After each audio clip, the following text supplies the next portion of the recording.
이 시간 우리에게 주시는 말씀은 요한계시록 3장 7절 말씀부터 13절 말씀까지입니다.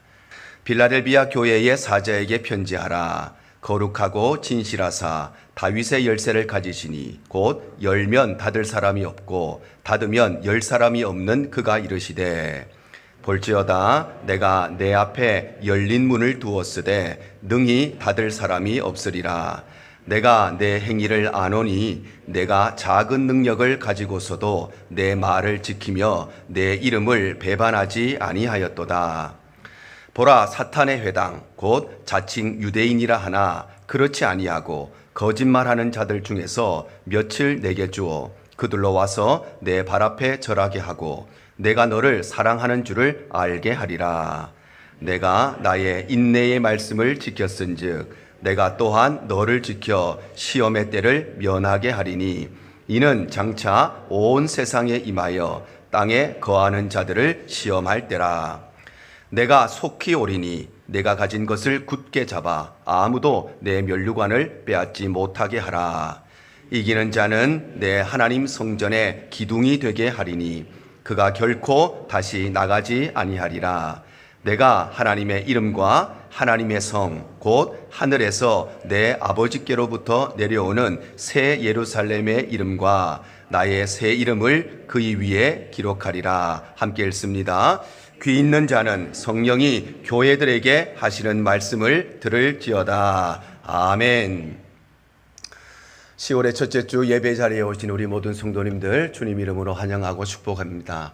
오늘 10월의 첫 주일인데 우리 옆에 분 한번 보시면서 10월 한 달도 승리하세요. 한번 인사하실까요? 10월 한 달도 승리하시기 바랍니다. 10월 한 달도 승리하시기를 바랍니다. 9월도 우리가 하나님의 은혜로 살았습니다. 내 힘으로 살아온 것 같지만 하나님께서 우리의 삶에 은혜 주시고 우리의 삶을 이끌어 주시고 밀어 주셨기 때문에 또 한 달 우리가 살았습니다. 10월 한 달도 하나님의 은혜 가운데 넉넉히 승리하는 귀한 한 달 되시기를 주님 이름으로 축복합니다. 성령께서 사도 요한을 통해서 소아시아에 있는 7 교회들을 향해서 말씀하시는데, 그런데 이 7 교회는 크게 3 종류로 정리할 수 있습니다. 하나는 예수님으로부터 칭찬과 책망을 동시에 받은 교회가 있고, 또 어떤 교회는 아무런 책망 없이 칭찬만 받은 교회도 있고, 또 어떤 교회는 참으로 불행하게도 아무런 칭찬은 받지 못하고 책망만 받은 교회가 있습니다. 그래서 에베소 교회, 버가모 교회, 두아디라 교회, 이 3 교회는 예수님으로부터 흘러나오는 칭찬뿐만 아니라 책망도 함께 받은 교회였습니다.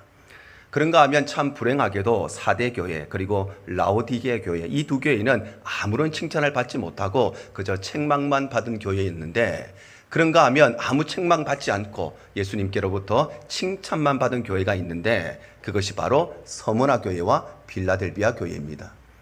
그래서 오늘날에도 어디를 가든지 어느 도시를 가든지 서머나 교회, 빌라델비아 교회, 이런 교회들은 우리가 흔히 찾아볼 수가 있습니다. 아마 다운타운에 가도 서머나 교회, 빌라델비아 교회 이런 이름을 사용하는 교회는 많이 있겠지만 4대 교회 이런 이름들은 아마 사용하는 사람이 아무도 없을 것입니다. 왜냐하면 예수님께 칭찬받은 교회, 그런데 4대 교회는 칭찬은 하나도 받지 못하고 예수님께 책망만 받은 교회였기 때문입니다. 특별히 그 중에서도 이 나라 미국을 건국했던 건국의 선조들은 이 빌라델비아 교회를 참으로 사랑했습니다. 그래서 이 먼 나라 대서양을 건너서 이 미국 땅을 개척해 가면서 그 어려운 상황 속에서도 이 빌라델비아라고 하는 이름을 도시 이름에 붙이고 지금의 동부에 있는 필라델피아라고 하는 도시를 건설해서 그곳을 미국의 첫 번째 수도로 삼았던 것입니다. 왜냐하면 빌라델비아 교회는 칭찬받았던 2 교회 중에서도 더 많은, 가장 많은 칭찬을 받은 교회였을 뿐만 아니라, 그래서 이 시대에 존재하는 모든 교회와 모든 성도들이 닮아가야 할 가장 모범적인 교회이고 가장 이상적인 교회이기 때문입니다. 그렇다면 이 빌라델비아 교회는 어떻게 했길래, 이 교회는 과연 어떤 교회였길래 예수님께 아무런 책망은 받지 않고 칭찬만 받은 좋은 교회가 될 수 있었는가? 오늘은 소아시아의 7 교회 가운데 6번째로 기록되어 있는 이 빌라델비아 교회를 통해서 함께 말씀을 나누기를 원합니다. 첫 번째는 칭찬받는 교회는 어떤 교회인가? 칭찬받는 교회는 하나님 앞에 충성하는 교회입니다. 오늘 8절 하반절에 이렇게 기록이 되어 있습니다. 내가 네 행위를 아노니 네가 적은 능력을 가지고서도 내 말을 지키며 내 이름을 배반하지 아니하였도다. 바로 필라델비아 교회는 어떤 교회에 있는가? 이 교회는 적은 능력을 가지고서도 하나님의 말씀을 끝까지 지키고 주님을 배반하지 않았던 충성된 교회였기 때문에, 그래서 예수님께로부터 칭찬을 받았던 것입니다. 특별히 여기에서 작은 능력 할 때 이 작다라고 하는 것은 헬라어로 미크란이라고 하는 용어를 쓰는데, 이 미크란이라고 하는 용어는 그냥 작은 것이 아니고 옆에 있는 것보다 상대적으로 적은 것이 아니고 눈에 보이지도 않을 만큼, 아니 먼지보다도 작은 그 작은 것을 가리킬 때에 이 미크란이라고 하는 용어를 씁니다.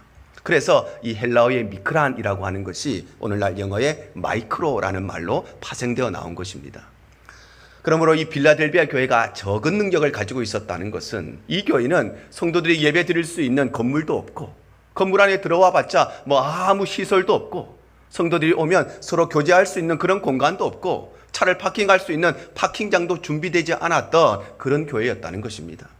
빌라델비아 교회는 재정적으로도 약하여서 남을 도와주기는커녕 도움을 받아야 되는 교회이고 전기세 내기도 버겁고 렌트비 내기도 버거운 그런 교회였다는 것입니다. 뿐만 아니라 이 교회는 그래도 성도들이 많이 모이면 다행인데 성도들조차도 몇 명이 되지 않고 성도들이 적은 숫자가 모여도 그 중에 좀 힘 있는 사람, 돈 있는 사람, 영향력 있는 사람, 그런 사람이 있으면 참 좋겠는데, 그런데 이 교회는 적은 숫자의 성도들이 모였을 뿐만 아니라 그 중에서도 돈 있는 사람 없고 힘 있는 사람 아무도 없고 영향력 있는 사람, 사회에 나가서 내세울 만한 사람은 아무도 없고, 그래서 이 교회는 교회에 무슨 일이 있으면 다 먹고 살기 바빠서 교회 봉사로 올 수 있는 사람이 아무도 없는 그런 교회였다는 것입니다. 그렇다고 해서 대단한 역사가 있는 것도 아니고, 그렇다고 해서 로케이션이 좋아서 사람들이 많이 몰려올 수 있는 그런 환경 속에 있었던 것도 아니고, 이 교회는 대단한 목회자가 있었던 것도 아니고 대단한 은사와 재능이 있었던 것도 아니고 세계를 복음화하고자 하는 그런 꿈과 비전을 가진 교회도 아니어서, 그래서 이 동네 안에 살아가는 사람들도 우리 동네에 그런 교회가 있었나? 사람들이 아무도 알아주지 않았던 별 볼 일 없는 교회가 바로 이 빌라델비아 교회였던 것입니다. 그런데 이 빌라델비아 교회는 이처럼 별 볼 일 없는, 아무런 능력이 없는 교회였음에도 불구하고 하나님의 말씀을 지키고 끝까지 주님을 배반하지 않았던 충성된 교회가 바로 이 빌라델비아 교회였다는 것입니다. 이처럼 충성이란 무엇인가? 충성이란 대단한 능력을 가지고 대단한 일을 하는 것이 아니라, 충성이라고 하는 것은 비록 작은 능력밖에 없지만 그 작은 능력을 통해서 주님을 위해 헌신하는 것이 바로 충성인 것입니다. 그래서 예수님께서는 2렙돈을 헌금한 과부를 칭찬하시죠. 마가복음 12장 41절 하반절에서 43절이 이렇게 말씀합니다. 무리가 어떻게 헌금함에 돈 넣는가를 보실세. 여러 부자는 많이 넣는데 한 가난한 과부는 와서 2렙돈 곧 한 고르란트를 넣는지라. 예수께서 제자들을 불러다가 이르시되 내가 진실로 너희에게 이르노니 이 가난한 과부는 헌금에 넣는 모든 사람보다 많이 넣었도다.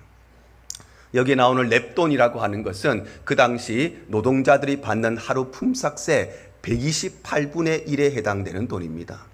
그러니 이 렙돈이라고 하는 것을 오늘날로 환산을 하면, 오늘날 최저임금을 기준으로 하면 약 1불 50전 정도 되는 돈입니다.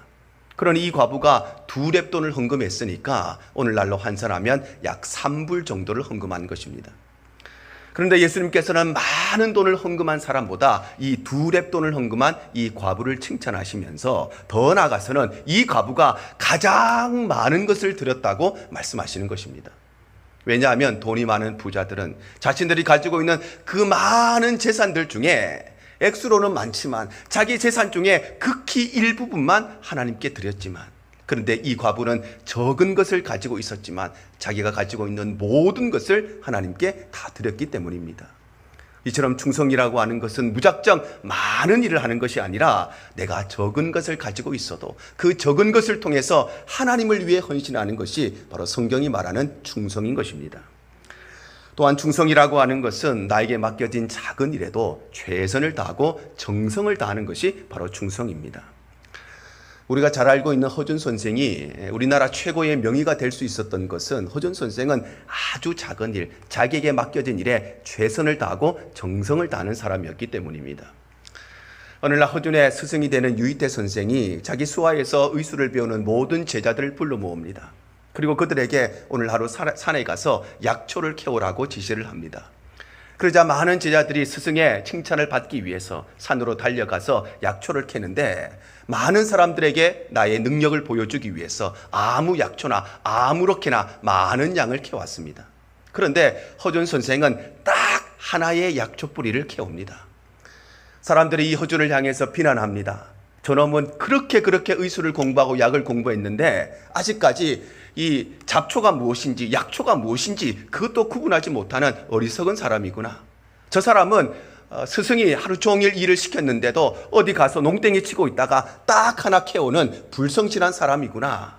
그를 향해서 조롱하고 비난했습니다. 그런데 그들의 스승이었던 유이태는 많은 제자들이 가지고 온 그 약초들을 보고 이 허준을 칭찬합니다. 왜냐하면 다른 사람들은 그저 많은 성과를 내기 위해서 이 약초를 아무렇게나 캐오고 그냥 아무렇게나 담아왔는데, 그런데 이 허준 선생은 딱 하나의 약초를 캐왔는데 이 약초에 우리 수많은 잔뿌리 하나하나까지도 다치지 아니하도록, 그 뿌리에 있는 하나의 그 잔뿌리도 다들 다치지 않고 정성을 다해서 하루 종일 이 하나의 뿌리를 캐내는 일에 그가 최선을 다했기 때문이었습니다. 그래서 약초를 대하는 그의 마음을 보고 이 유이태 선생이 이 허준을 약방의 관리자로 임명을 하게 되고, 그 일을 통해서 그가 훗날 최고의 명의가 되는 것입니다. 바로 충성이라고 하는 것은 내게 주어진 작은 일에 정성을 다해야 하는 것, 최선을 다하는 것, 그것이 바로 충성인 것입니다. 그래서 예수님께서도 달란트의 비유를 통해서 2달란트 받은 사람과 5달란트 받은 사람에게 똑같은 칭찬을 하십니다. 이 두 사람의 성과는 달랐습니다. 2달란트 받은 사람은 2개밖에 남기지 못했고 5달란트 받은 사람들은 5개나 남겼습니다. 그러니 더 많은 성과를 낸 사람에게 더 많은 칭찬을 하셔야 되는데, 그런데 예수님은 똑같은 칭찬을 하신다는 것입니다. 왜냐하면 충성이라고 하는 것은 성과에 의해서 판단되는 것이 아니라 내게 주신 능력을 가지고 최선을 다해서 정성을 다하는 것이 바로 충성이기 때문입니다. 그래서 바울 사도는 우리에게 이렇게 말씀을 하십니다. 고린도전서 1장 27절과 28절입니다. 그러나 하나님께서 세상에 미련한 것들을 택하사 지혜 있는 자들을 부끄럽게 하려 하시고, 세상에 약한 것들을 택하사 강한 것들을 부끄럽게 하려 하시며, 하나님께서 세상에 천한 것들과 멸시받는 것들과 없는 것들을 택하사 있는 것들을 폐하려 하시나니. 바로 하나님께서는 지혜 있는 사람, 능력이 있는 사람, 그런 강한 사람을 원하시는 것이 아니라, 하나님은 비록 미련하다 할지라도, 하나님은 좀 연약하다 할지라도, 좀 능력이 없다 할지라도 하나님은 어떤 사람을 찾으시는가? 충성된 사람을 찾으신다는 것입니다. 그러므로 비록 우리가 아무런 능력이 없는 존재라 할지라도, 우리는 미련한 존재라 할지라도, 우리는 연약한 존재라 할지라도, 그럼에도 불구하고 좌절하지 아니할 것은, 낭망하지 아니할 것은, 우리는 미련하지만 하나님이 우리의 지혜가 되시기 때문에, 우리는 약하지만 하나님이 우리의 강함이 되시기 때문에, 우리는 능력이 없지만 하나님이 우리의 능력이 되어주시기 때문에, 그래서 하나님은 지혜 있는 사람, 능력 있는 사람, 돈 있는 사람, 떵떵거리는 사회적 지위가 높은 사람, 그런 사람 찾는 것이 아니라 하나님께서는 하나님 앞에 충성되이 헌신하는 사람을 찾으시기 때문입니다. 사랑하는 성도 여러분, 우리의 삶이 비록 우리에게는 참으로 연약하지만, 우리는 아무 능력이 없지만, 그러나 내가 가지고 있는 그 작은 것으로 주를 위해 헌신하는 충성된 삶, 내게 맡겨진 그 일에 최선을 다하고 정성을 다하는 충성된 삶이 되시기를 바랍니다. 그래서 우리의 믿음이 충성하는 믿음이 되고, 그래서 우리 교회가 하나님 앞에 충성하는 교회가 되기를 축복합니다. 우리 교회가 다른 교회보다 더 적은 것을 가지고 있을지 몰라도, 더 적은 능력을 가지고 있을지 몰라도, 우리에게 가지고 있는 그 믿음과 우리에게 가지고 있는 그 힘과 능력과 열정을 통해서 주를 위해 헌신하는 믿음의 공동체가 되기를 축복합니다. 그럴 때에 우리 모두가 하나님 앞에 칭찬받는 성도들이 될 것이며, 그럴 때에 우리 교회가 필라델비아 교회처럼 예수님의 칭찬받는 교회로 아름답게 세워지게 될 줄로 믿습니다. 또한 칭찬받는 교회는 하나님의 주권을 인정하는 교회입니다. 자, 오늘 7절 하반절에서 8절 상반절이 이렇게 말씀합니다. 다윗의 열쇠를 가지시니 곧 열면 닫을 사람이 없고 닫으면 열 사람이 없는 그가 이르시되, 볼지어다 내가 내 옆에 열린 문을 두었으되 능히 닫을 사람이 없으리라. 바로 빌라델비아 교회는 하나님께서 여시면 감히 닫을 사람이 없다는 것, 하나님께서 닫으시면 감히 열 사람이 없다는 것, 바로 하나님의 주권을 인정하는 교회였기 때문에, 그래서 예수님의 칭찬을 받았던 것입니다. 하나님께서 여시면 닫을 사람이 없다는 것, 하나님께서 닫으시면 열 사람이 없다는 것은 우리 인생의 모든 생사화복이 누구의 손에 있느냐? 하나님의 손에 있다는 것입니다. 우리가 살고 죽는 것이 누구의 손에 있느냐? 하나님의 손에 있다는 것입니다. 우리의 삶의 축복과 저주가 누구의 손에 있느냐? 하나님의 손에 있다는 것입니다. 우리 인생의 성공과 실패가, 우리 인생의 승리와 패배가 누구의 손에 있느냐? 하나님의 손에 있다는 것입니다. 우리의 인생이 영생의 인생이 될 것인가, 영벌의 인생이 될 것인가, 하나님의 손에 있다는 것입니다. 그래서 이 하나님의 주권을 인정하고 우리의 모든 삶이 하나님의 손에 있다는 것을 고백하고 인정하는 사람에게 하나님께서는 누구도 닫을 수 없는 하나님의 은혜의 문을 여시고 누구도 취소시킬 수 없는 하나님의 축복의 문들을 열어주시는 것입니다. 그래서 성군이었던 다윗이 이렇게 고백을 하지요. 사무엘상 17장 47절입니다. 또 여호와의 구원하심이 칼과 창에 있지 아니함을 이 무리에게 알게 하리라. 전쟁은 여호와께 속한 것인즉 그가 너희를 우리 손에 넘기시리라. 바로 그는 거대한 골리앗 앞에 섰을 때도 이 전쟁의 승패가 누구의 손에 있느냐? 여호와의 손에 있음을 고백했다는 것입니다. 사람들은 이 전쟁의 승패가 사람의 전략과 전술에 있다고 생각했습니다. 사람들은 이 전쟁에서 누가 이길 것인가, 누가 패배할 것인가, 칼과 창에 있다고 생각했습니다. 그러나 다윗은 그렇게 생각하지 않고 이 전쟁의 승패는 하나님의 손에 있음을 고백했을 때, 바로 그때 하나님께서는 그의 삶에 승리의 문을 열어주시는 것입니다. 야이로도 마찬가지입니다. 마태복음 9장 18절입니다. 예수께서 이 말씀을 하실 때에 한 관리가 와서 절하며 이르되 내 딸이 방금 죽었사오나 오셔서 그 몸에 손을 얹어 주소서. 그러면 살아나겠나이다. 바로 야이로는 이미 자신의 딸이 죽었다는 것, 이미 의학적으로 사망 판단을 받았다는 것, 그 자신도 알고 있었습니다. 그런데 그럼에도 불구하고 내 딸의 생명이 누구의 손에 있느냐? 주님의 손에 있다는 것. 내 딸이 사느냐 죽느냐 그 결정권이 누구에게 있느냐? 예수님의 손에 있음을 고백했을 때에 예수님께서는 그의 삶에, 그의 가정에 새로운 생명의 문을 열어주시고 회복의 문을 열어주시고 치료의 문들을 열어주신 것입니다. 여러분, 홍해를 가는 사람은 모세였지만 그러나 그 일을 가능케 하신 분은 하나님이셨습니다. 골리앗을 넘어뜨린 사람은 다윗이었지만 그 일을 가능케 하신 분은 하나님이셨습니다. 여리고를 무너뜨린 사람은 여호수아였지만 그 일을 가능케 하신 분은 하나님이셨던 것처럼 우리가 이 땅에 살아가는 동안에 내 삶에 열심히 땀 흘려 수고하고 살아가지만 우리의 삶에 열매 맺게 하시는 분이 바로 하나님이심을 고백해야 되는 것입니다. 여러분, 우리의 삶이 호경기의 인생이 될 것인가, 아니면 불경기의 인생이 될 것인가? 우리의 인생이 단물 인생이 될 것인가, 쓴물 인생이 될 것인가? 우리의 인생이 플러스 인생이 될 것인가, 마이너스의 인생이 될 것인가? 우리의 인생이 흑자의 인생이 될 것인가, 적자의 인생이 될 것인가? 우리의 인생이 대박의 인생이 될 것인가, 쪽박차는 인생이 될 것인가? 그것이 누구의 손에 달려 있느냐? 하나님의 손에 달려 있다는 것입니다. 우리 성도들 가운데 은혜의 문이 닫혀 있는 분들이 계십니까? 예수를 믿고 하나님의 자녀가 되고 구원받은 백성이 되었는데, 그런데 하나님이 나를 사랑하심이 느껴지지 아니하고, 그래서 예배의 자리에 왔지만 은혜를 경험하지 못하는 성도들이 계십니까? 하나님께서 내 삶의 주인 되심을 고백할 때 하나님께서 우리의 삶에 은혜의 문을 열어주시는 것입니다. 기도의 문이 막혀 있는 분들이 계십니까? 기도하고 싶은데, 마른 소원이 마음에 있는데, 그런데 기도가 나오지 않는 분들이 계십니까? 정말 기도하고 싶은데 기도의 문이 막혀 있는 분들, 하나님이 내 삶의 주인 되심을 고백할 때 하나님께서 우리의 기도의 문들을 열어주시는 것입니다. 직장의 문들, 사업의 문들, 생업의 문들, 계약의 문들, 판로의 문들, 누가 열어주시는가? 하나님께서 열어주시는 것입니다. 그래서 내 직장의 주인이 하나님이심을 고백하고, 내 비즈니스, 내가 열심히 준비해서 시작하고 내가 열심히 일을 위해서 수고하고 있지만, 그러나 이것의 주인이 하나님이심을 고백할 때 하나님께서 그곳에 임하시고 하나님께서 판로의 문들을 여시고 계약의 문들을 열어주시는 것입니다. 우리의 자녀들 가운데 장래의 문들이, 진로의 문들이 막혀있는 자녀들이 있습니까? 다른 것 없습니다. 하나님이 이 아이의 생명의 주인 되시고 미래의 주인 되시고 이 아이가 내 삶의 주인이 하나님이시를 고백할 때에 하나님께서 이 아이의 장래를 열어주시고 미래를 열어주시는 은혜를 허락해 주시는 것입니다. 여러분, 독수리와 참새의 차이가 어디에 있는지 아십니까? 물론 독수리는 큰 새고 참새는 보잘것없는 작은 새이지요. 독수리는 그런데 어떻게 해서 새 중의 새가 되고 새 중의 왕이 되고 참새는 그냥 평범한 새로 남아있을까요? 독수리와 참새는 여러 가지 차이가 많이 있지만 가장 중요한 차이는 독수리는 자신의 힘으로 나는 것이 아니라 독수리는 바람을 타고 기류를 타고 상승하는 새가 바로 독수리입니다.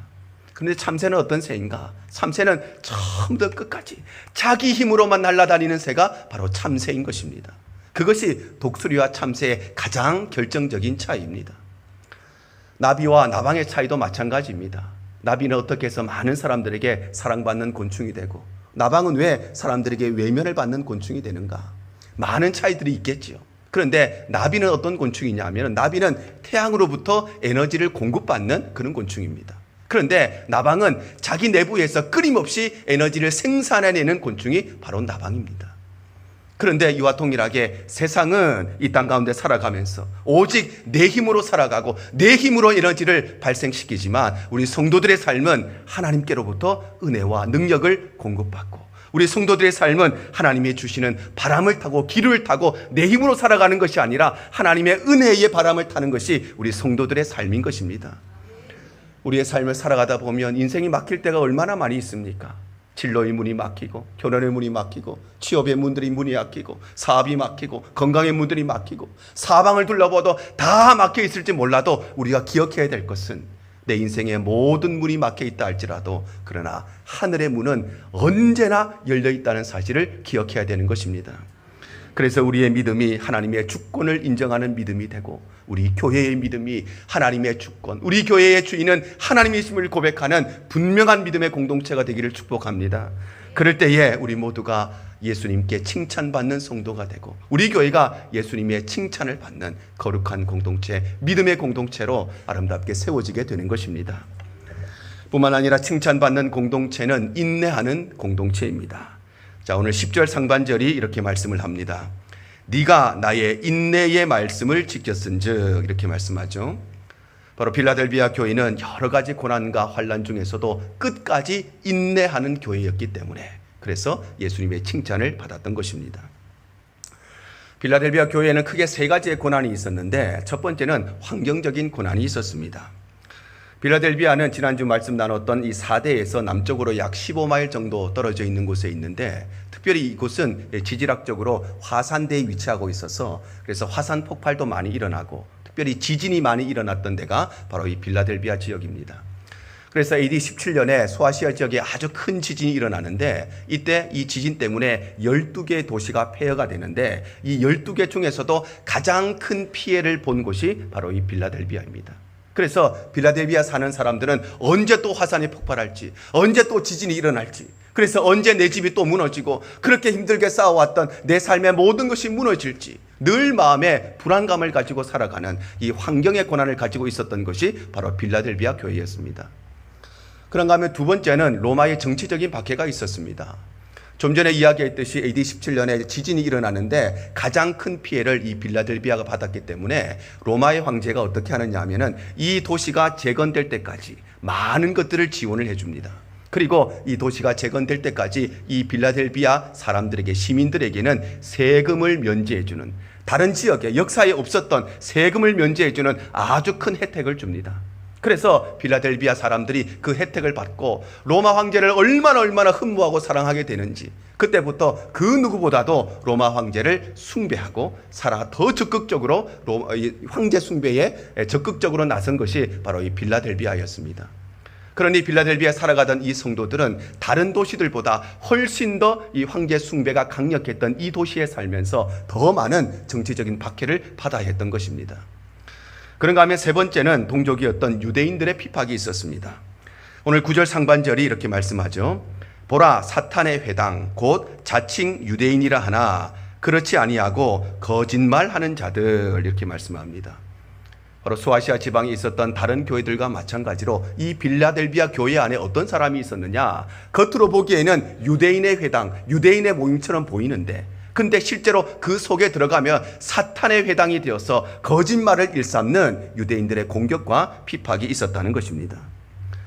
이처럼 빌라델비아 교회에는 환경적인 고난도 있었고 정치적인 박해도 있었고 그리고 유대인들의 공격과 핍박이 있는 이 삼중고의 고난 속에 있었는데, 그럼에도 불구하고 이들은 끝까지 인내했기 때문에, 그래서 이들은 바로 하늘의 영원한 것을 소망하고 살았던 것입니다. 오늘 11절 상반절이 이렇게 말씀을 하십니다. 내가 속히 오리니 네가 가진 것을 굳게 잡으라, 이렇게 말씀하죠. 바로 빌라델비아 교회 성도들은 예수 그리스도의 다시 오심, 예수 그리스도의 재림을 확고한 소망으로 굳게 잡았기 때문에, 그래서 이들은 어떠한 환경과 어떠한 고난 속에서도 끝까지 참고 인내할 수 있었던 것입니다. 그러므로 우리가 인내하는 성도가 되고 우리 교회가 인내하는 교회가 되기 위해서는 우리에게 있는 순수한 복음을 지키고 우리에게 있는 위대한 소망을 붙들고 우리에게 있는 바로 헌신의 신앙을 지켜나가야 하는 것입니다. 우리가 살고 있는 이 미국의 교회와 우리 한국의 조국 교회는 매우 중요한 믿음의 유산을 물려받았습니다. 그것은 다름 아니라 순수한 복음을 물려받았고 위대한 사명을 물려받았습니다. 그래서 오늘날 21세기에도 순수한 복음을 가지고 이 선교의 사명을 위해서 가장 많은 헌신을 하고 가장 많은 선교사를 파송하는 것이 바로 미국 교회와 한국 교회입니다.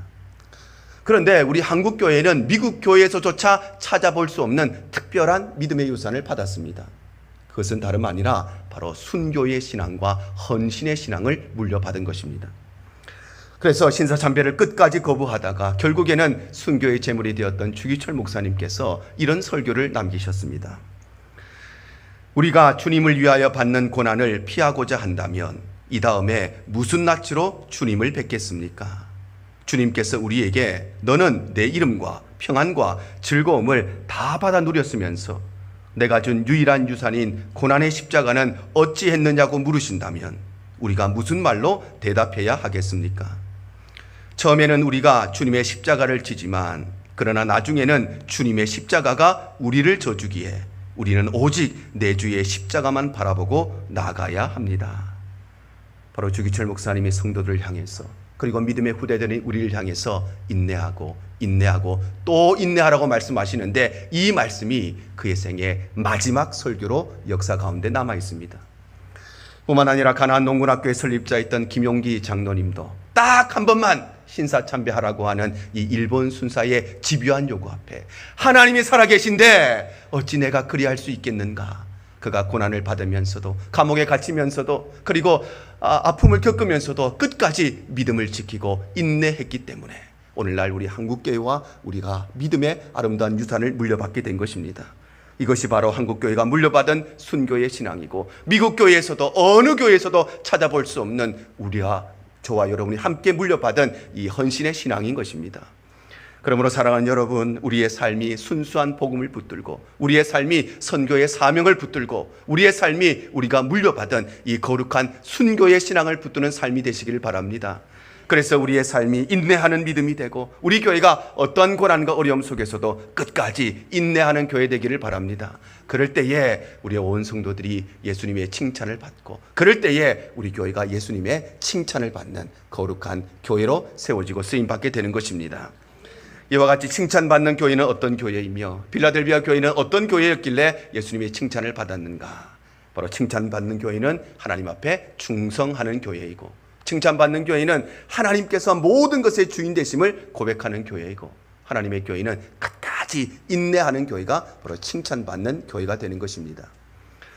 그렇다면 칭찬받는 교회에게 하나님은 어떤 은혜를 주시는가? 오늘 두 가지 은혜를 주신다고 말씀하십니다. 첫 번째는 하나님 성전의 기둥이 되게 하십니다. 오늘 12절 상반절입니다. 이기는 자는 내 하나님 성전의 기둥이 되게 하리니 그가 결코 다시 나가지 아니하리라. 여기서 말하는 하나님 성전의 기둥이라고 하는 것은 이 땅의 모든 건물의 기둥은 지진이 일어나고 화산이 일어나고 불이 나면 다 무너지지만 하나님 성전의 기둥은 결코 무너지지 않고 결코 쓰러지지 않고 결코 파괴되지 않는 영원하고도 견고한 기둥을 말하는 것입니다. 그러므로 하나님께서 칭찬받는 성도, 칭찬받는 교회에 어떤 은혜를 주시는가? 영원토록 견고하게 그들의 삶을 지켜주시고 보호해 주신다는 것입니다. 그런가 하면 두 번째 은혜는 그 이름을 영광스럽게 하십니다. 오늘 12절 하반절입니다. 내가 하나님의 이름과 하나님의 성, 곧 하늘에서 내 하나님께로부터 내려오는 새 예루살렘의 이름과 나의 새 이름을 그의 위에 기록하리라. 여기서 나의 이름을, 새 이름을 그의 위에 기록한다는 것은 마치 우리가 식당에 가면 유명인들의 사인이 붙어 있는 것처럼, 유명한 정치인들, 유명한 연예인들, 유명한 가수들, 유명한 스포츠 스타의 이름과 그들의 사인이 자랑스럽게 그것에 붙여 있는 것처럼 하나님께서는 칭찬받는 성도들의 이름을, 칭찬받는 교회의 이름을 이토록 영광스럽게 하시고 이토록 자랑스럽게 여기신다는 것입니다. 그래서 오늘도 우리는 하나님 앞에 내가 가진 능력은 비록 작지만 그것을 가지고 하나님 앞에 충성하는 삶을 살아야 하고, 오늘도 우리는 하나님이 우리의 모든 삶의 주인 되셔서 우리의 생사화복이 하나님 손에 있음을 고백하는 하나님의 주권을 인정하는 삶이 되어야 되고, 우리는 끝까지 우리의 삶의 이 모양 저 모양, 인생의 눈물과 한숨과 고난과 핍박이 있을지라도 끝까지 인내하며 살아가야 하는 것입니다. 우리 대형의 모든 성도들이 오늘 이 말씀을 기억하셔서 오늘 예수님께서 약속하신 이 놀라운 은혜와 축복을 충성된 삶을 통해서, 칭찬받는 성도를 통해서 우리 교회를 더욱더 하나님 앞에 칭찬받는 공동체로 세워나가며 우리 온 성도들이 하나님의 은혜를 경험하는 귀한 삶이 되시기를 주님 이름으로 축복합니다. 주님만 내 도움이 되시고 주님만 내 빛이 되시는